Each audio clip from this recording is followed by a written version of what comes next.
Welcome to my channel. Subscribe to the channel and listen to my stories every day. The air carried a crisp stillness that hinted at an early winter's approach as I drove home, the rhythmic hum of my car's engine my only companion. For most of my life, I'd found comfort in the predictable, engineering schedules, Samantha's laughter over dinner, and the warm embrace of our home. Yet, that afternoon, I was gripped by unease. The kind that gnaws at your gut and refuses to be ignored. It began with something ordinary. A routine oil change for Samantha's car, a task I'd taken care of countless times. Nothing out of the ordinary, the mechanic said at first, until he handed me a small, crinkled object, a condom wrapper. His tone was casual, almost detached, as though he were pointing out a cracked belt or worn brake pads. I froze, staring at the glossy plastic square in disbelief. My mind scrambled for explanations. Maybe it wasn't hers. Maybe it belonged to a friend. Maybe it was some bizarre mistake. Each rationalization seemed weaker than the last. The drive home blurred into a haze of anger and denial. I'd always trusted Samantha. Ours wasn't a perfect marriage, whose is, but it was ours. A union built over a decade of shared milestones, struggles, and dreams. Trust was our foundation, or so I thought. I arrived home to the familiar comfort of our suburban house, its white shutters and neatly trimmed hedges mocking me with their pristine normalcy.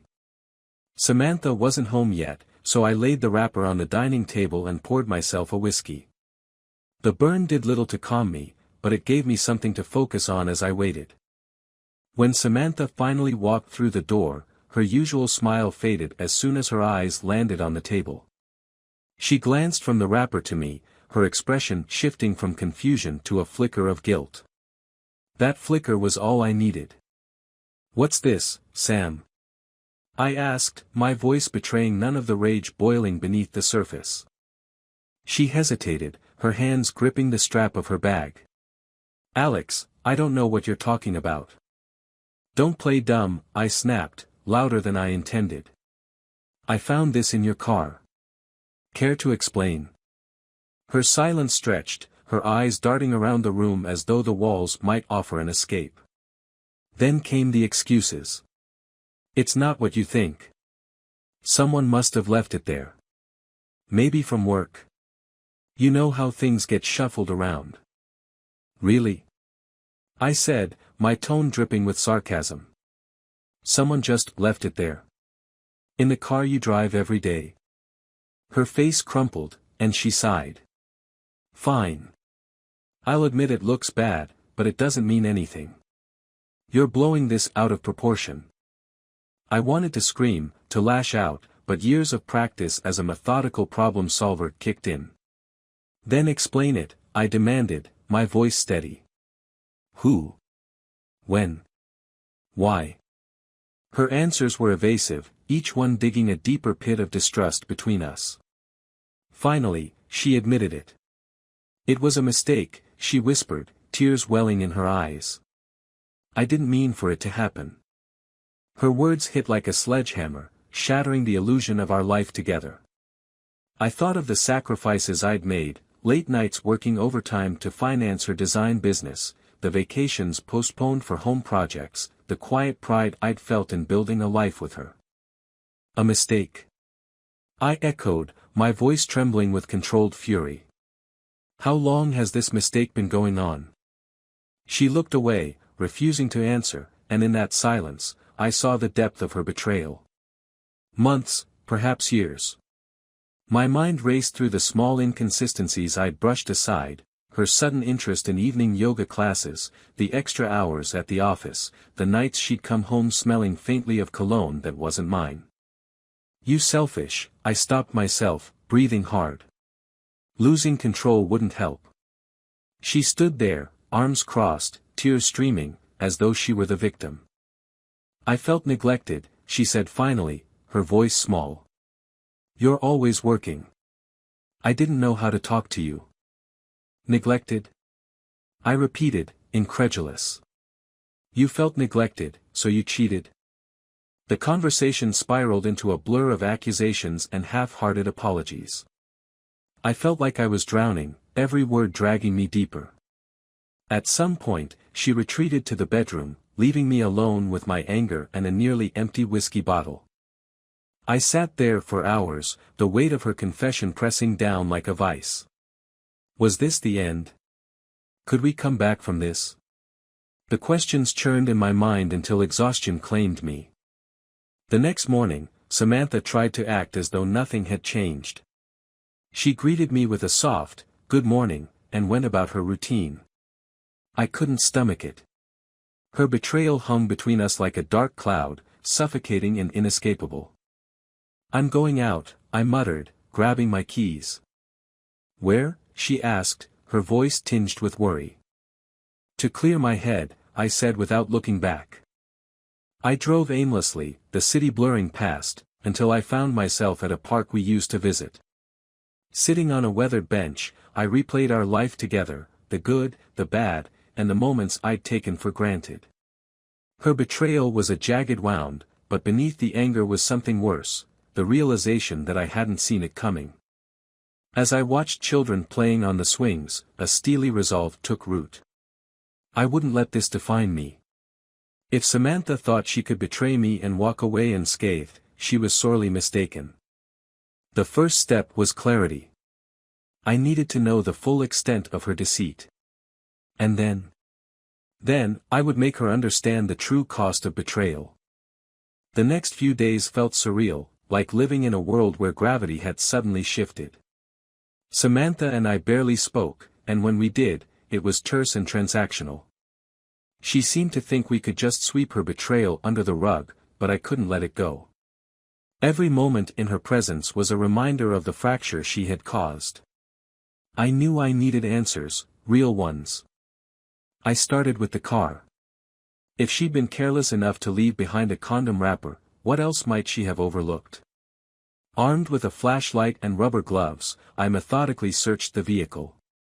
In the glove compartment, I found a small receipt crumpled between maps and expired insurance cards. It was for a hotel 2 towns over, dated 3 weeks ago. The name on the bill wasn't hers, it was his, Eric Lennox. I didn't recognize the name, but it didn't matter. The receipt was proof enough. My pulse quickened as I imagined them together, laughing at my expense, enjoying the fruits of my hard work. I pocketed the slip and moved on to her phone records. Samantha and I had always shared a phone plan. She had no idea how easy it was to access her call logs and text history online. That night, while she was in the shower, I logged into our account on my laptop. It took less than a minute to find what I was looking for, dozens of calls and texts to a single number, all concentrated around late evenings and weekends when she claimed to be at yoga.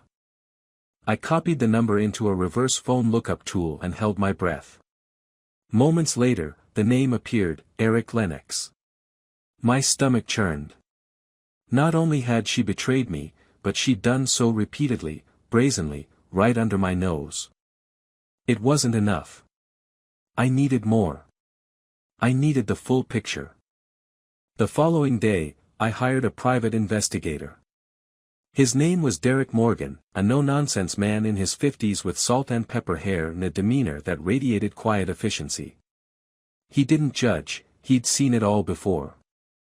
I handed him the hotel receipt, the phone number, and every detail I could muster about Samantha's routines. Derek nodded, promising a report within a week. While Derek worked, I began piecing together my own plan.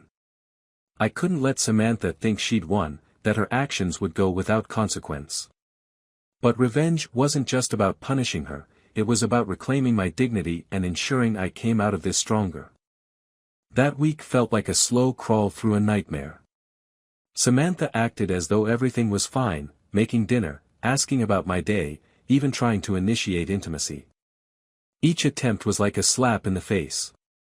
I played along, masking my contempt with the kind of detachment I'd cultivated in the office. Every polite smile, every mumbled "fine," was a carefully placed brick in the wall I was building between us. The moment of truth came on a Thursday evening. Derek called, his tone businesslike. "I've got the information you asked for. Can you meet me tomorrow at noon?" "Absolutely," I said, trying to keep my voice steady. "Good. Bring something to take notes with. It's extensive." I hung up, my heart pounding. Part of me dreaded what I would learn, but another part, darker, colder, relished the thought of having concrete proof. The next day, I met Derek at his office, a modest space tucked between a laundromat and a pawnshop. He handed me a thick manila folder and motioned for me to sit. "Eric Lennox," he began, his voice measured. 37 years old, freelance graphic designer. Lives alone in a small apartment downtown. Divorced. No kids. The details felt clinical, almost detached, but the photographs inside the folder were anything but. There was Samantha, smiling and carefree, walking arm in arm with Eric at a park. Another photo showed them sharing a private dinner at a restaurant I didn't recognize. The most damning picture was from the hotel, Samantha leaning in for a kiss as they stood by his car. My hands trembled as I flipped through the pages. Derek continued, oblivious to my internal struggle. "They've been meeting for at least 6 months, maybe longer. Mostly at hotels, though there are a few instances of him visiting your house while you were at work." I froze. My house? The words tasted bitter. Derek nodded. "Once or twice, in the afternoons. It's all in the report."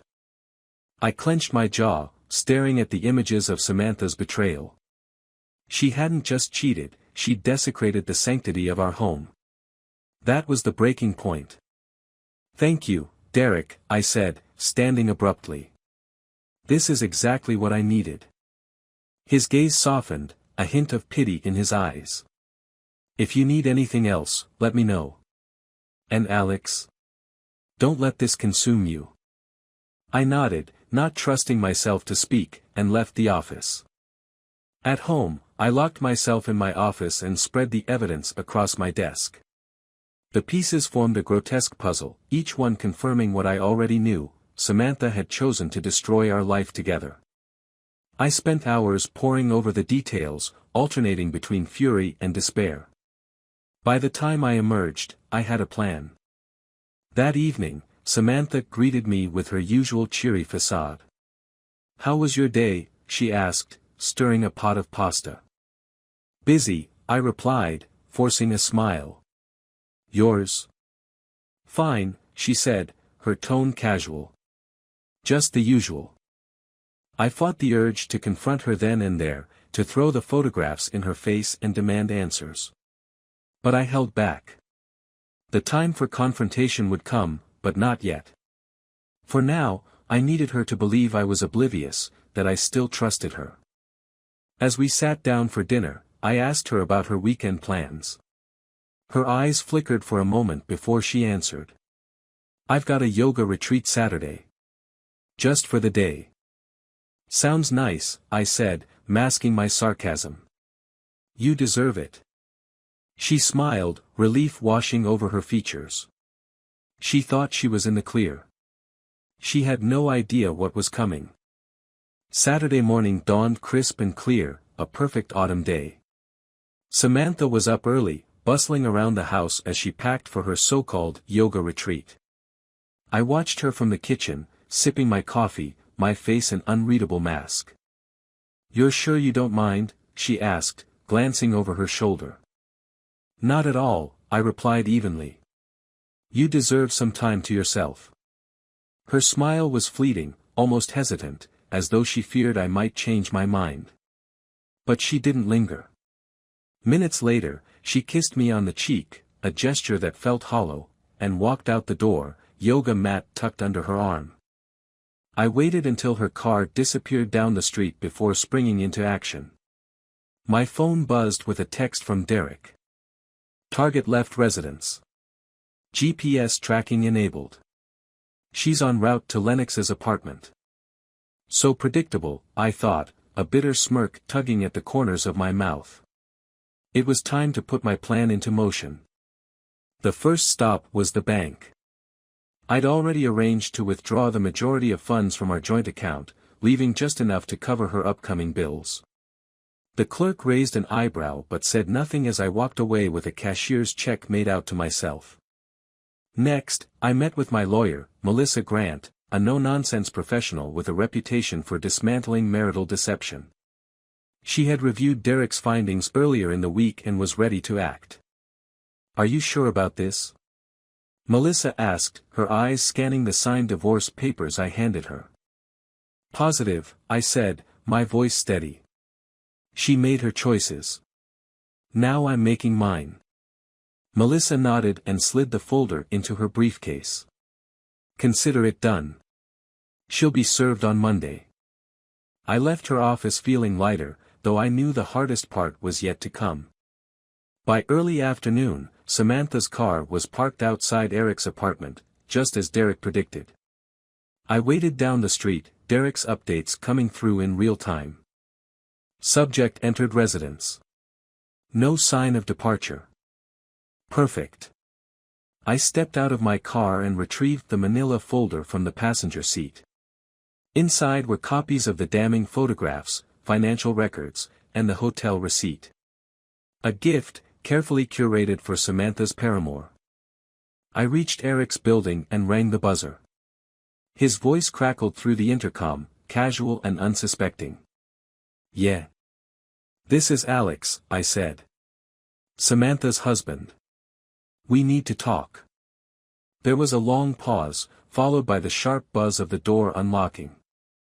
Eric was exactly as I imagined, smug, disheveled, and utterly unremarkable. He opened the door halfway, his expression a mix of defiance and discomfort. "I'm not here to fight," I said, holding up the folder. "But you might want to take a look at this." He hesitated before stepping aside. The apartment was small and cluttered, the air thick with the scent of stale coffee and cheap cologne. From the corner of my eye, I saw Samantha emerge from the kitchen, her face draining of color when she spotted me. "Alex, what are you doing here?" she stammered. Ignoring her, I dropped the folder on Eric's coffee table. "That's for you," I said. "Consider it a warning. My lawyer already has the originals." Eric glanced at Samantha, his brow furrowing. "What's going on?"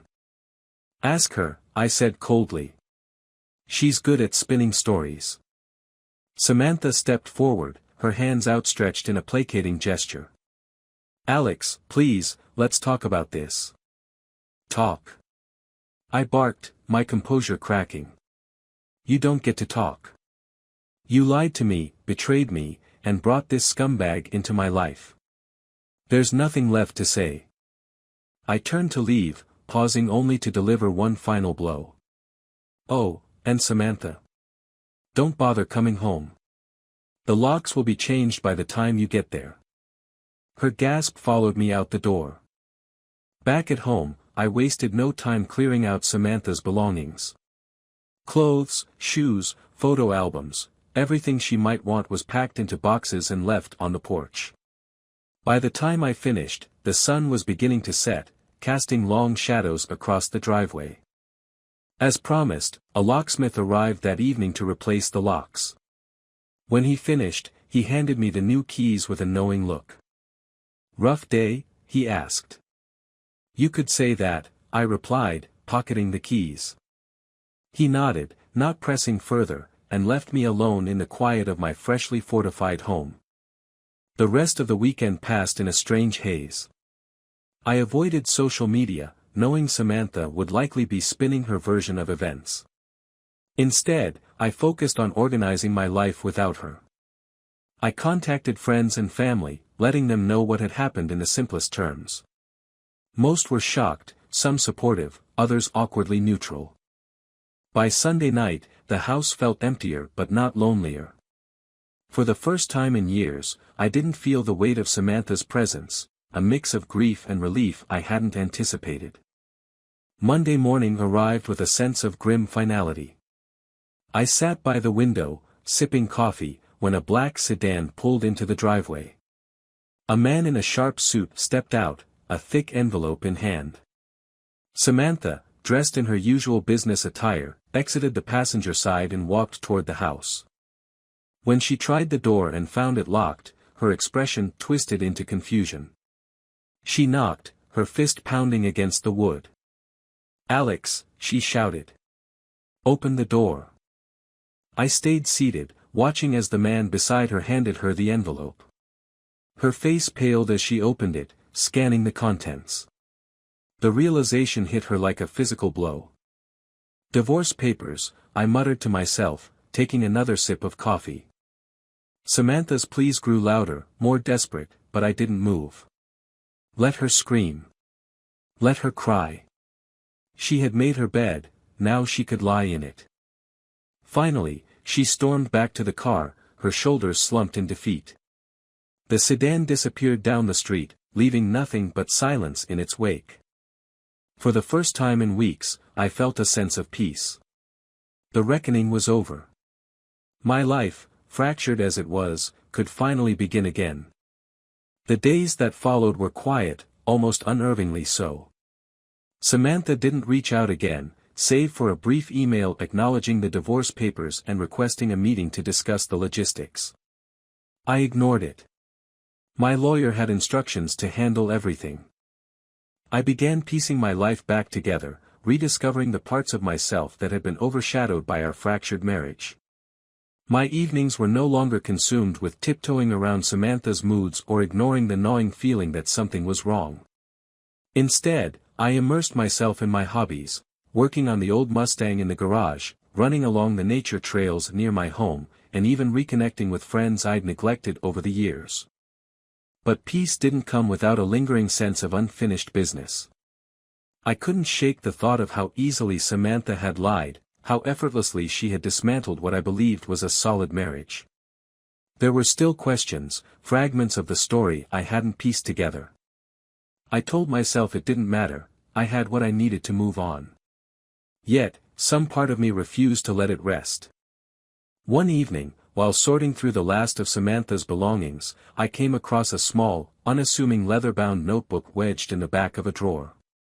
It wasn't hers. I recognized it as mine from years ago, a journal I'd used briefly to jot down random thoughts and ideas. Curious, I flipped it open. To my surprise, tucked between the pages was a folded piece of paper. It was old, the edges yellowed and creased from years of being pressed inside. I unfolded it carefully, my breath catching as I recognized Samantha's handwriting. "Alex. If you're reading this, it means I never had the courage to tell you the truth. I don't know why I kept this, or why I felt the need to write it down, but maybe it's because I knew someday I'd have to face it. When we met, I wasn't the person you thought I was. I had secrets, mistakes I'd buried so deep I convinced myself they didn't exist. You saw the best in me, and for a while, I believed I could be that person. But the truth is, I wasn't ready for the life we built together. I made decisions I can't take back, and every time you looked at me with that unwavering trust, it tore me apart. I hope you never find out what I've done. Not because I want to hide it from you, but because I don't want it to hurt you the way it's hurt me. You deserve better than the person I've been. You always have. I'm sorry, Alex. For everything. Samantha." My hands shook as I read the letter again, the words cutting deeper with every pass. This wasn't about Eric, this was something older, something buried long before the cracks in our marriage had formed. A cold dread seeped into my chest as I realized how much I didn't know about the woman I'd shared my life with. The following week, I met with Derek again. I handed him the letter and asked him to dig deeper, not into Eric, but into Samantha herself. He gave me a skeptical look. "You sure you want to open this door?" he asked. "I need to know," I said firmly. 2 weeks later, Derek called me back to his office. His expression was grim as he slid another manila folder across the desk. "This isn't the kind of thing I like delivering to clients," he said. "But you were right to follow your instincts." I opened the folder, my heart pounding. Inside were documents, photographs, and police reports spanning nearly 2 decades. Samantha's past unfolded before me in stark detail. She had been married before, something she had never mentioned. Her first husband, a man named Peter Graham, had died under mysterious circumstances. Officially, it was ruled an accident, a fall from the balcony of their apartment. But the details were murky, and there were whispers of foul play. Samantha had collected a significant life insurance payout and left town shortly after. That wasn't all. There were other names, other men. Each relationship ended abruptly, with Samantha leaving behind a trail of financial entanglements and unanswered questions. It was a pattern, one that suggested manipulation, deceit, and possibly worse. By the time I finished reading, I felt physically ill. The woman I'd loved, the woman I'd built a life with, wasn't just unfaithful. She was dangerous. That evening, as I sat in my dimly lit living room, the weight of the revelation pressed down on me. I thought about reaching out to the authorities, about sharing what I'd learned. But what proof did I have beyond circumstantial evidence and a gut feeling? Samantha had always been careful, leaving just enough doubt to avoid consequences. My phone buzzed, jolting me from my thoughts. It was an email from Samantha. The subject line read, "Please, just one meeting." Against my better judgment, I opened it. The message was brief, almost desperate. "Alex, I know you hate me, and I don't blame you. But there are things you don't understand, things I need to explain. Please, give me one chance. Tomorrow, 7 p.m., at the park where we first met. If you don't come, I'll understand." I stared at the screen, my mind racing. Was this a genuine attempt at closure or another of her manipulative games? Part of me wanted to delete the message and move on. But another part, the part that still needed answers, couldn't resist. The next evening, I arrived at the park just as the sun dipped below the horizon, casting long shadows across the grass. Samantha was already there, sitting on a bench beneath the old oak tree. She looked different, haggard, as though the weight of her choices had finally caught up with her. "Thank you for coming," she said as I approached. I stayed standing, keeping my distance. "Say what you need to say." She hesitated, her eyes searching mine. "I've made mistakes, Alex. More than you know. But everything I did, it wasn't just for me. It was for us."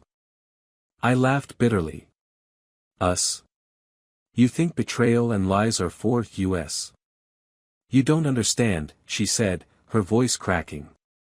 "I've spent my whole life running, from my past, from my mistakes, from myself. But with you, I thought I could finally stop. I thought I could be someone better. And yet here we are," I said coldly. She reached into her bag and pulled out a small envelope. "This is everything. Bank statements, letters, photos. Proof of what I've done. Proof of who I really am. I'm not asking for forgiveness, I don't deserve it.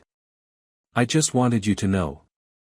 I took the envelope, unsure if I would ever open it.